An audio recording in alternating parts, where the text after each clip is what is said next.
মিসকে শয়তান নামটা শুনেছো কখনো? এই সমাজে কিছু ব্যক্তি এমন আছে যারা আমাদের চারিপাশেই ঘুরছে। তারা হলো সেই মিসকে শয়তান। তারা কি করে?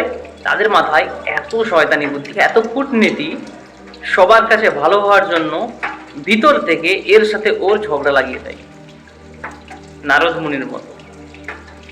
আর সেই মিসকে শয়তান সবার কাছে ভালো হয়ে থাকে, আর একে অপরকে সবার বিরুদ্ধে বিষিয়ে দেয়, খারাপ করে দেয়।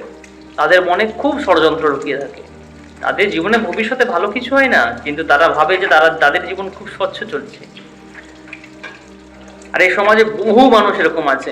তুমি বুঝতে পারবে না, বা তুমি বুঝতে পারছো না যেটা তোমার সাথে ঘটছে, যে কেন তোমার সঙ্গে এটা হচ্ছে, কেন লোকে তোমাকে অপছন্দ করছে, কেন ওই মানুষটা তোমার সঙ্গে এত ভালো ব্যবহার করতো অথচ সেই মানুষটা তোমার প্রতি রেগে যাচ্ছে।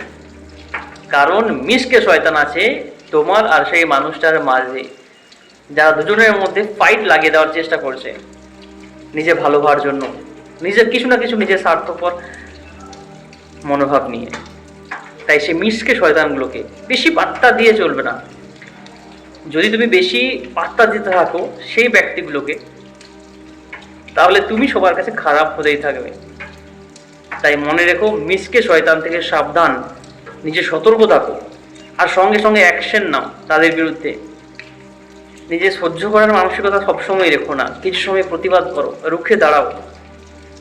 তারাও ভাবুক যে এই ছেলেটা, এই ব্যক্তিটা আক্রমণ করতে পারে।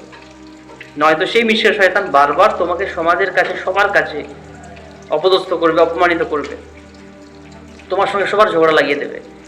তুমি সবার কাছে বিষিয়ে যাবে, না তুমি কর্মক্ষেত্রে ভালো ফল লাভ করতে পারবে, না তোমার জীবনের ক্ষেত্রে, না পড়াশোনার জীবনে কিচ্ছু করতে পারবে না সেই মিসকে শয়তানগুলোর জন্য। তাদের থেকে সাবধান হয়ে যাও।